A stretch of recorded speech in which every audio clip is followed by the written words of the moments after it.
எஸ்என்ஸ் astro 2K நேயர்கள் அனைவருக்கும் சுதா மோகனின் இனிய வணக்கம். நம்ம இன்னைக்கு எதை பத்தி பார்க்க போறோம்னா கார்த்திகை மாசம். கார்த்திகை மாசம்னாலே நமக்கு ஞாபகம் வர்றது மழைக்காலம், கார்த்திகை தீபம், கிரிவலம். இப்படி இருக்க கார்த்திகை மாசத்துக்கு பின்னாடி இருக்க அறிவியல், ஆன்மீகம் பற்றி நம்ம மோட்சயா கிட்ட கேட்டு தெரிஞ்சுக்கலாம். இந்த கார்த்திகை மாசத்துல 12 ராசிக்காரங்களுக்கு எந்த மாதிரி பலன் இருக்கிறத பத்தியும் நம்ம சார் கிட்ட கேட்டு தெரிஞ்சுக்கலாம். வாங்க வீடியோக்குள்ள போலாம். மறக்காம எங்க சேனலை சப்ஸ்கிரைப் பண்ணுங்க, லைக் பண்ணுங்க, ஷேர் பண்ணுங்க. எங்க சேனல்ல ஆன்மீகம், வாஸ்து போன்ற டிப்ஸ் எல்லாம் நிறைய கொடுத்திருக்கோம், பார்த்து பயன்பெறுங்க. எஸ்என்ஸ் அஸ்ட்ரோ நேயர்கள் அனைவருக்கும் மோசஸின் இனிய வணக்கங்கள்.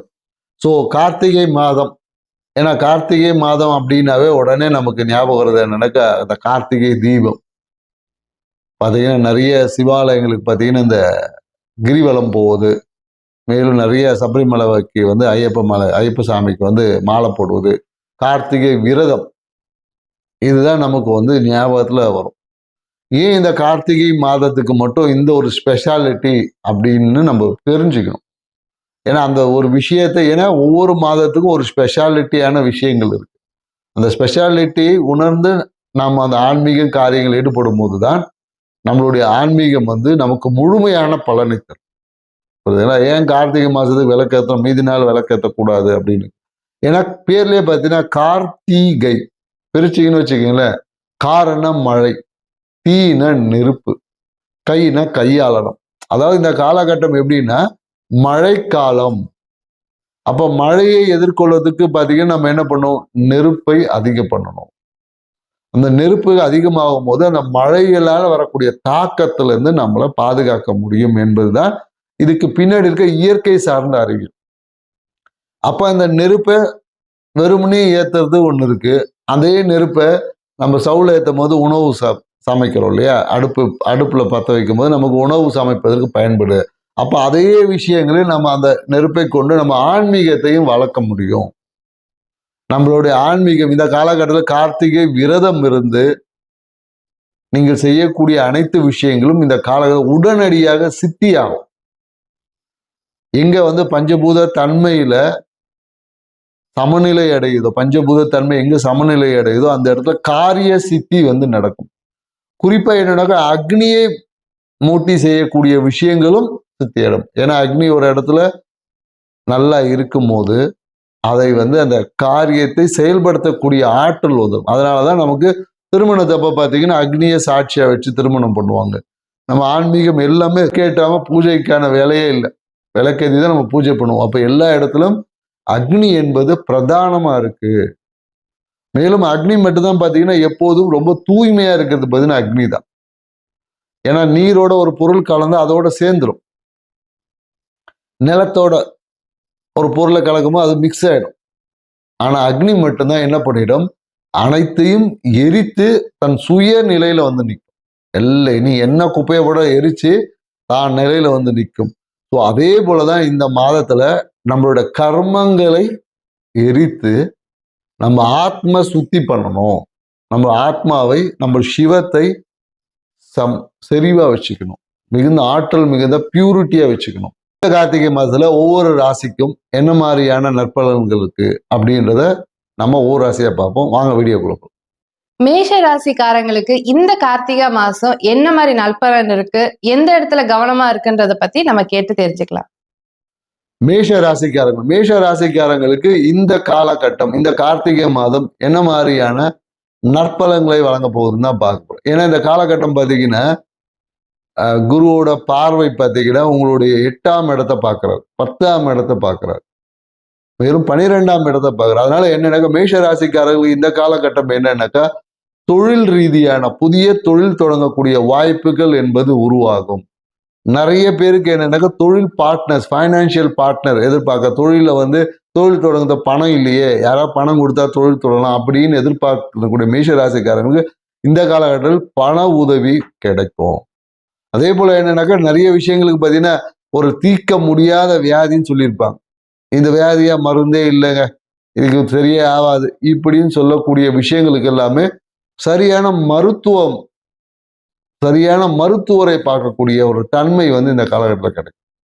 தீர்க்க முடியாத விஷயங்கள் எல்லாமே ஆன்மீகத்தை திடீர்னு பார்த்தீங்கன்னா ஒரு நேர்த்திக்கடை ஒரு வேண்டுதல் வச்சிருப்பாங்க, இந்த காலம் உடனடியாக சரியாயிடும். அது எந்த பெரிய வியாதியா இருந்தாலும் சரி, அதே போல என்னன்னாக்கா ரொம்ப நாள் சிக்கலா இருந்துடும்.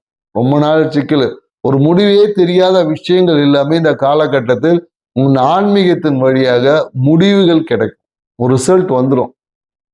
அதே போல என்னக்கா நிறைய பேர் இந்த வெளிநாடு பயணங்களுக்காக காத்திருக்கிறவங்களுக்கு எல்லாமே நல்ல ஒரு அனுகூலம், நல்ல ஒரு ரிசல்ட் வந்துடும். நிறைய வெளிநாடு போகக்கூடிய வாய்ப்புகள் என்பது இருக்கு. நிறைய பேர் இந்த காலகட்டம் என்னக்கா வீடு கட்டுவதற்கு விரயங்கள் செய்வாங்க. வீடு கட்டுவதற்கு பண உதவி கிடைக்கும். இல்லைன்னா நிறைய பேர் புதிய வாகனம் மாற்றுவாங்க.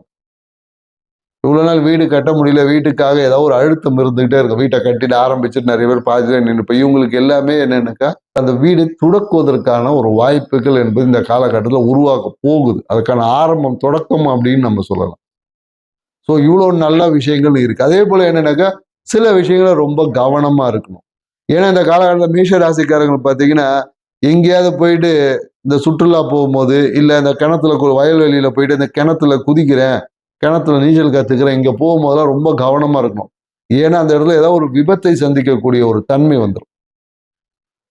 நிறைய பேர் பார்த்தீங்கன்னா கிணறு இல்லைங்க, ஸ்விம்மிங் பூலு, இந்த மாதிரியான விஷயங்களை போகும்போது ரொம்ப கவனமா இருக்கணும். போகக்கூடாதுன்னு சொல்லல, கவனமா இருக்கணும். நீங்க கரெக்டா இருந்தீங்கன்னா கூட இருக்கிறவன் நண்பர் சும்மா தள்ளி விட்டுருவான். பார்த்தா ஏதாவது ஒரு காலில் கையில அடிபடும். குறிப்பா என்னன்னாக்கா முகத்துல ஒரு சின்ன அடி காயங்களாவது கண்டிப்பா இருக்கும்.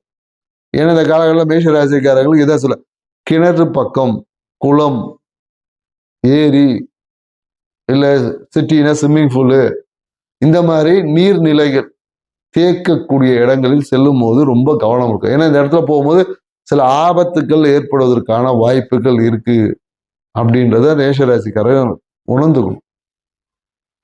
சரிங்களா? ஸோ மேலும் என்னன்னாக்கா இந்த காலகட்டத்தில் எதிர்பார்த்த நன்மைகள் அபரிவிதமா இருக்கும். குறிப்பா என்னக்கா நண்பர்களோ நல்ல ஒத்துழைப்பு கொடுப்பாங்க. நல்ல விஷயத்துக்கும் யூஸ் ஆவாங்க, கெட்ட விஷயத்தை தூண்டுவதற்கும் நண்பர்களே காரணமா இருப்பாங்க. ஸோ அதனால ரொம்ப கவனமா இருக்கணும். இந்த காலகட்டத்தில் தேவையற்ற விஷயங்களில் ஈடுபடக்கூடாது. ஏன்னா இந்த காலகட்டத்தில் பார்த்தீங்கன்னா பக்கத்து வீட்டுக்காரங்களோட, இல்லை அண்டை யார் சொல்லுவோம்ல, பக்கத்து வீட்டுக்காரங்களோட சிறிய தேவையற்ற வாக்குவாதங்கள்லாம் ஏற்படும். குறிப்பா என்னன்னாக்கா நீங்க இந்த கையில காம்பவுண்ட் போடுவாங்க நிறைய பேர். காம்பவுண்ட் போடும் பார்த்தீங்கன்னா அந்த இட பிரச்சனை வரும்.